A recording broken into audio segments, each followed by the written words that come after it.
Hello and welcome to today's Scenic webinar on Southeast Asia and the unique selling points that you will have when you travel with Scenic. Today I am joined by Phil Jordan. Phil Jordan is our General Manager of Asia. Welcome, Phil.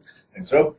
And as I said, today we'll be going through some of those unique points of difference when you travel with Scenic. Southeast Asia is an amazing destination. There's a lot of product to consider.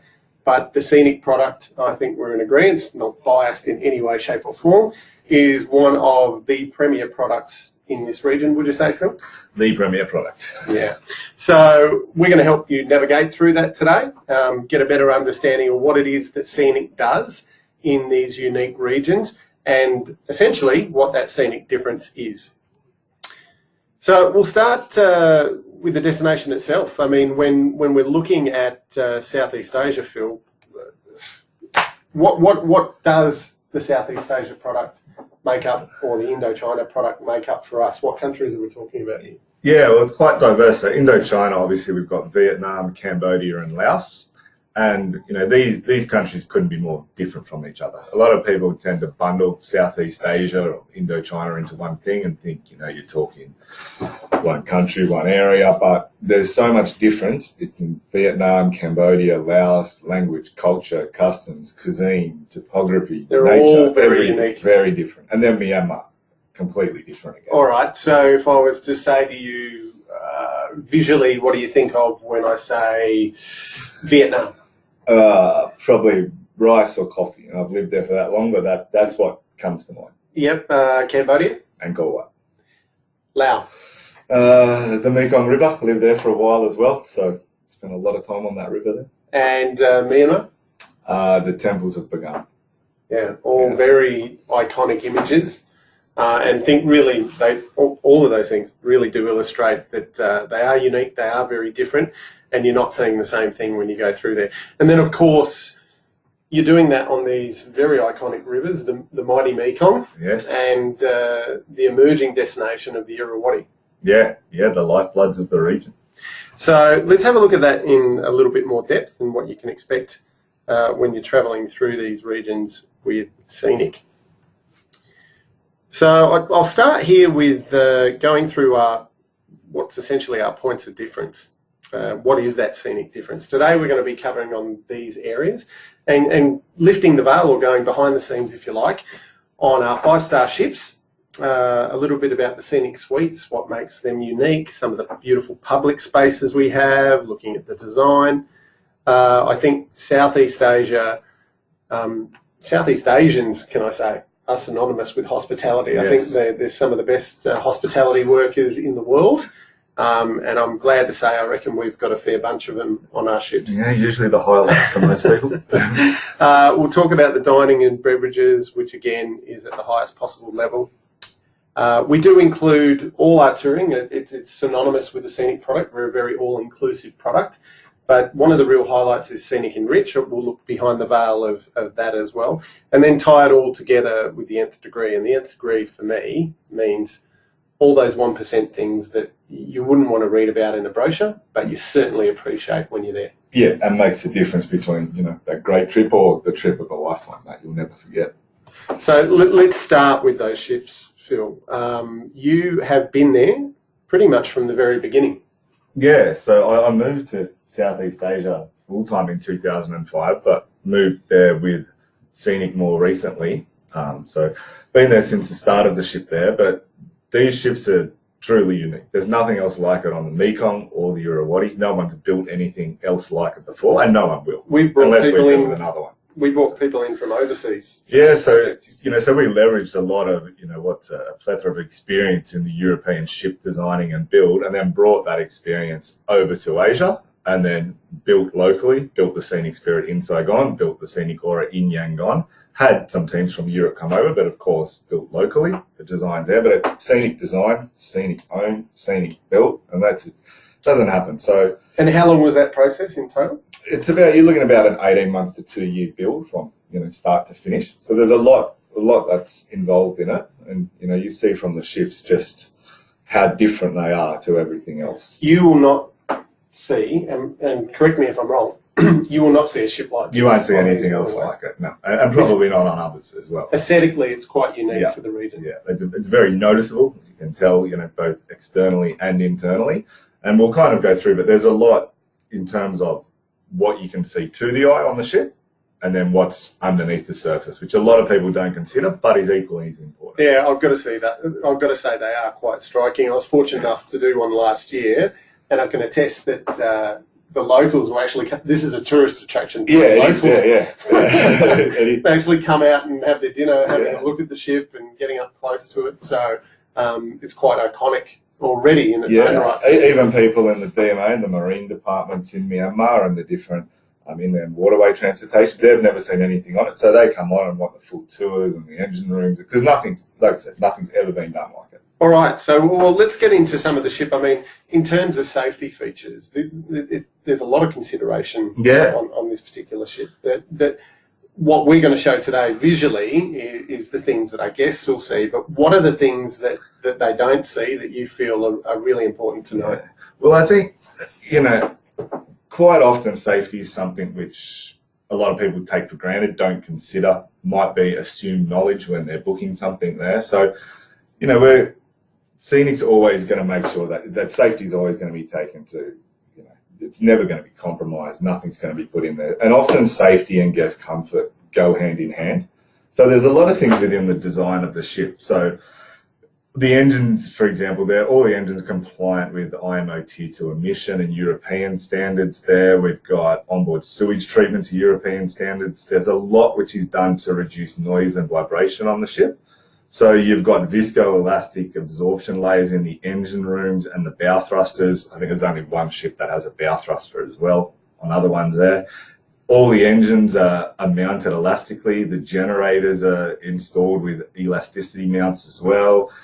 Engine exhaust the same, and they've got the wet exhaust as well, combining the fumes with water to reduce the impact on the air there. Environmental side, we use marine fire and sound insulation panels. So this is critical not only for fire safety and protection there, but also with sandwich type double wall paneling between suites. The last thing you want to have on a ship is hearing the cabin next to you, whether it be a TV or some other noise. You want that all quiet.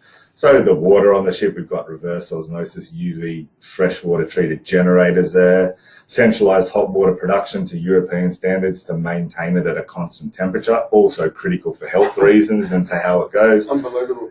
Centralized pre-treated air supply, so taking air from outside, treating it, putting it through the ship, then out the ship, so it's not recirculated. So you're not going to have, what you get on an aeroplane issues there of the air being recirculated, things like that. Yeah. So no open flames on the ship. We have fire sprinkler systems in all public areas, all public spaces. You've got compartmentalized fire zones. You've got remotely controlled hydraulic doors, which no other ship has. So this isn't something you'll pick up and read about in the brochure. It's not something that you usually consider when you're booking at all, but it's important because all those things add up, not only for, to operate in the proper way environmentally, but they all add up into the guest comfort. When you don't even know the ship's moving, you're not getting vibrations, you're not hearing the places next to you. Yeah. It all adds up to that whole experience. So that's all behind the scenes stuff. Yeah, there's a lot of words in there that you said that I have no idea what they mean, but what I've taken out of that is in terms of safety, in terms of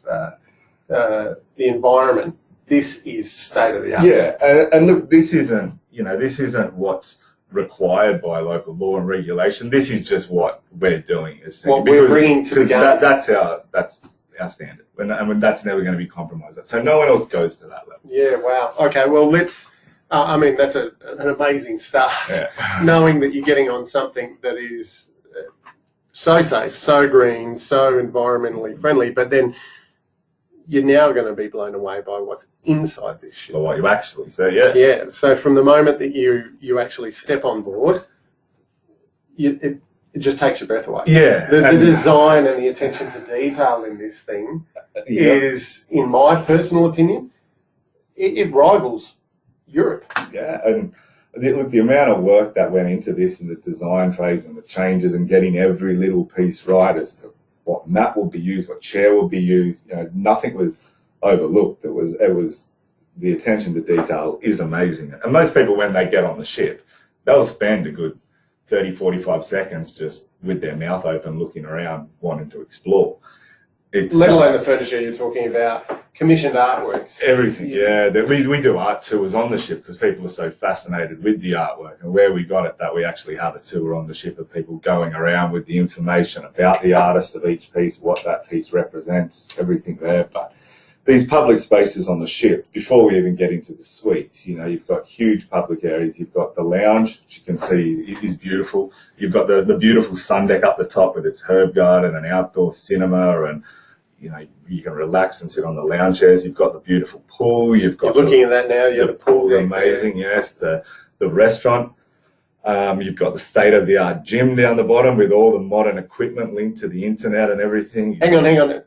This is a ship. We're not talking about a hotel partner. This is a ship. The massage rooms in there. You've got a sauna. You've got a steam room. You've got the library. You've got the hair salon. Everyone's got butler service. You've got an elevator. It's the only ship on the Mekong River with an elevator. No one else has an elevator, and for a lot of guests, that's a huge plus. So, there's a guest laundry. Our first ship to ever have a complimentary guest laundry. No one else has that. So, anytime you want to go down, do your washing, get your drying done. You can do it whenever you want, 24 hours. There's a teppanyaki station in the Scenic Aura. So, like I said, these boats are incomparable to anything else. And again, we're talking two of these. You mentioned the Scenic Aura.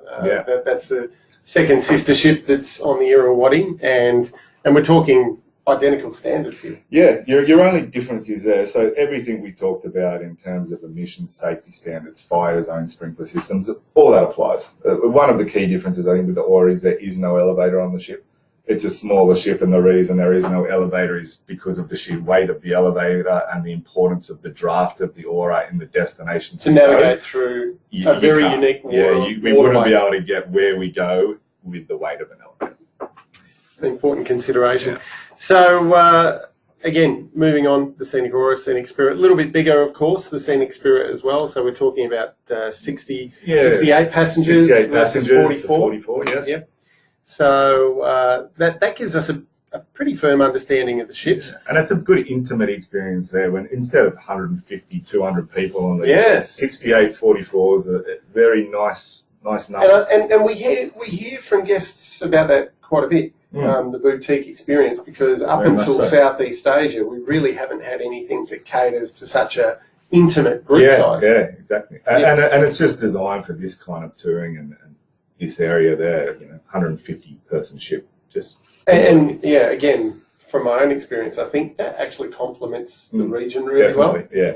I could see how a size of a European ship with 160, 180 passengers would just take something away from this region. Yeah, and then design-wise, you wouldn't be able to do it either because of the rivers there. Talk about the bow thrusters on the ship, and you've got 60-degree fishtail rudders working. There's really a lot that goes into it.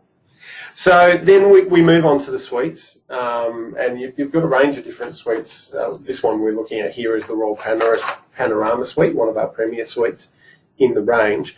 But even in saying that, we're talking some 32 square metres just for the lead-in category of suite, which is actually larger than some of our room standards, as I mentioned before, on European waterways. Much bigger, Bigger suite size. So I think that's probably comparable to a 5-star hotel room. Pretty much, yeah. So, and like I say, so even if we start at the lead-in on the Spirit and you're looking at 32 square metres, that's huge. So with every suite, you have your own scenic sun lounge, as we know with them converting into the balcony there. Every room has a scenic slumber bed there, which most guests usually want to take home with them.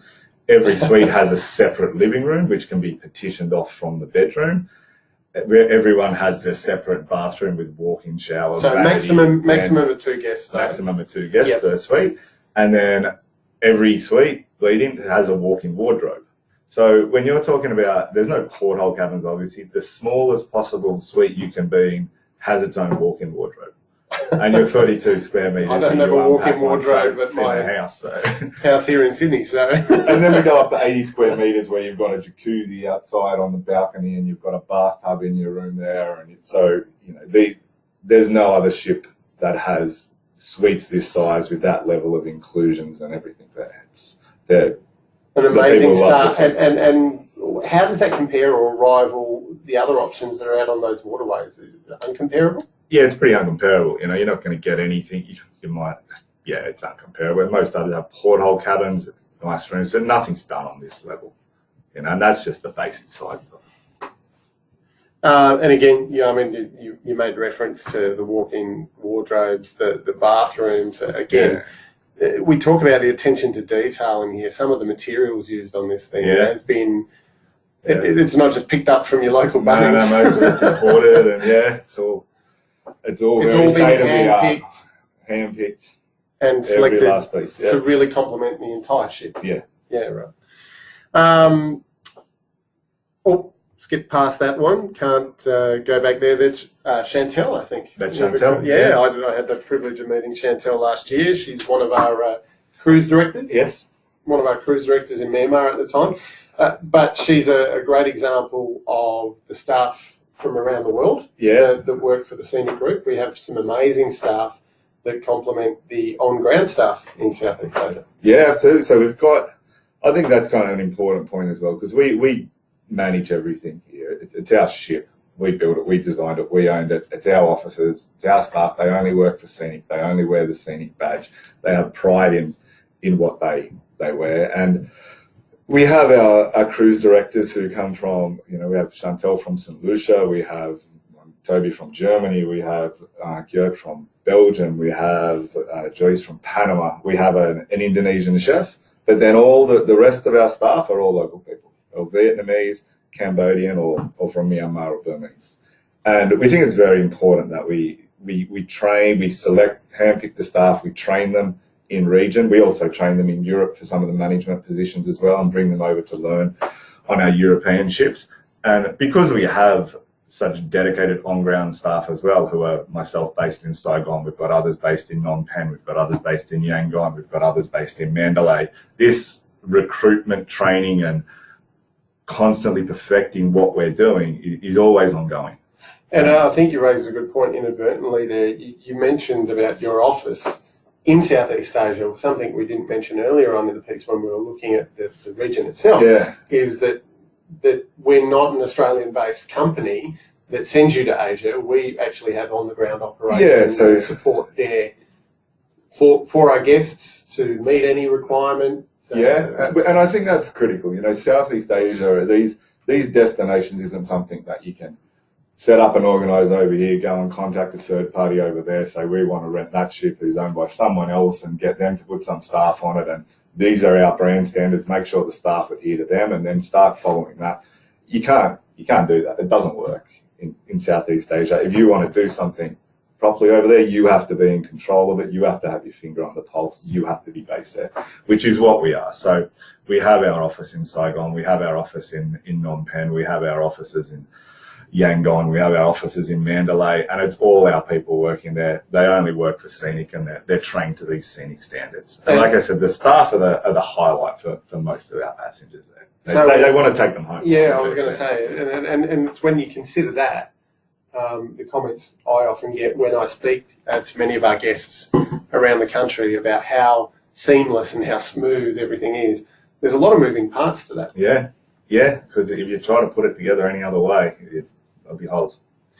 And as you said, all the local staff on board, some of the friendliest people I've ever met on a cruise-like experience ever. Their attention to detail really, it's part of our nth degree, really. You're talking about them remembering every little nuance of how you like your coffee, what you had for breakfast yesterday, where you like to sit. Their attention to detail is just... And they love their job. Our turnover rate's so low, and you can tell when someone loves their job and they're proud of where they work, that comes through in the service. And do we see that in sort of client ratings? Absolutely.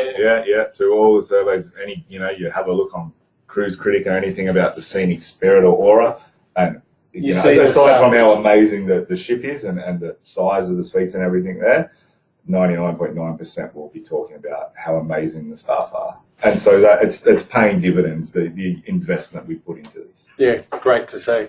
And then this just continues on board. I mean, some of the talent that we have on board Yeah, from a culinary yes, perspective. yeah. Not just culinary. I've got to give credit to the bartenders too. Yeah. They make some pretty mean mojitos if you like one. But talk us through that. Like, where are these people sourced from, and what are they creating on this ship that is so unique for the region? Yeah. Well, I mean, we had like I said, myself and a lot of other people were based in the region when steel was being cut on the first ship, and that's the time when we're recruiting chefs, pastry chefs, things like that. So we make everything ourselves on board for a lot of things, the pastries, the breads. We do our own homemade jams when you go down for breakfast, and you'll have a banana and papaya jam. Everything's made locally on board. We've got some of the pastry chef on the Aura used to have his own TV program and is in high demand for all these, but he's, I said that they love working for Scenic. They're proud working for Scenic. They're part of the Scenic family and team, and then that all shines through in the job that they perform. So the food it's amazing. I love dining on the ship. I can't get enough of it. So, yeah, it does damage to the waistline, but it's very difficult to go home. It's worth it, and it's not just your main dining area. So both ships have the river cafe. So sometimes people just want that light, healthy alternative, and they'll pop up to the river cafe and have something. So choice is a big thing. So there's always choice. So you've always, whether it's going to be a buffet or a la carte. The a la carte ones are usually 5 courses, and then for each course you've got 3 different choices. You got the chef's recommendation. Then you've always got the classic menu for people who just want, one of their old time favorites. They can always go back to the room service menu. They can always pop up to the river cafe. Or they can just talk to the chef and say, "Can you cook me this?" Yeah, and look, it's a common thing these days. A question you get asked a lot. What are our considerations to dietary requirements and those sort of things? And so even all the menus will have, what's on there, what's gluten free, what's this. But when people register prior, any dietary requirements they have known, and with our tour directors, they'll know before the cruise as well. So anyone who has dietary requirements will usually meet personally with the chef at the beginning of the cruise, go through what they like, what they don't like, what they want to eat. And a lot of the times we'll have tailored menus to them, and they'll talk to the chef. And a lot of the times they'll end up eating, the same thing 2 or 3 nights because they liked it so much to begin with. But and again, this comes down to when you've got maximum 68 or 44, and our staff ratios are essentially 1-to-1 when you look at the amount of staff to the amount of guests, which allows us for the butler service everywhere. You can have that personal attention to detail for each and every client. It really does make for an amazing culinary experience that you have on board. I mean, you see images like this one we're seeing now. Yeah, the artistry alone is just absolutely breathtaking. And then this ties in again with the design of the ship, where we have galley tours on the ship. There's not many ships that I know of where they take their customers into the kitchen and show them what they're doing and how they make it, and this is the equipment and that there. And the people love the galley tour. They talk with the chef. They have a look at what's on the menu. It's just that level of openness to be able to see what's going on and see the standards. It's something we want to show off. We want to show off the back of house and what's going on there. We have the chef's table on board the Spirit, so everyone gets the chance to dine at the chef's table. A 10-course degustation menu, which you can see here, and every course is paired individually with a different wine to match that course. On the Aura, we have the teppanyaki bar where the chef comes out, prepares all the different dishes, and it's interactive. And also, there is a lot of things no one else is doing. It's just a completely different experience. Yeah, and again, something else I even noticed when we talk about that attention to detail, even the plates. Yeah. Something as simple as a selection of the plates. Yeah. Very unique. The amount of different plates we have and cutleries and what has to match where. Crockery, cutlery, you name it. Yeah, it's 6-star dining experiences there. You could be. And then this ties into the beverages as well. You have a lot of companies which are, all inclusive or wine and beer included, but a lot of the time it comes down to local wine or beer at meal times, or wine and beer included, or local spirits. And look, you don't want to be drinking local Vietnamese or Cambodian wine. It's not renowned for how good it is. So we train all our staff on there. So we work with sommeliers over there in the region. So the menu will change based on regional produce and what's fresh and what's seasonal and what we want to do differently. We give the chefs this flexibility. We then work with the sommeliers to pair the different wines with what meal they're serving that time. And so depending on what the guest will order, the staff will be recommending what wine will go with that. So for each different meal, 8 or 9 different wines on the main menu to choose from, which get paired in there. It's not someone walking around with a jug of red and a jug of white saying, what do you want? It's house red, house white.